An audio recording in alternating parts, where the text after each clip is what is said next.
heck is over this way? Yo, this has got to be a secret room. That's where the crew is. We just got a bunch of funny looks. Attention, boys. We're about to take off. Fasten your seatbelt and stop being hooligans. Thank you.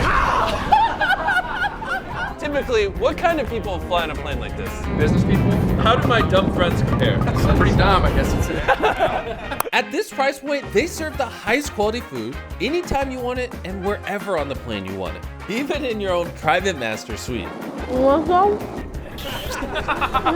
Do you guys even know where we're going? No. We're taking you all to Disney World, and we're gonna give you 2 days of all expense paid trips to do whatever you want. No way!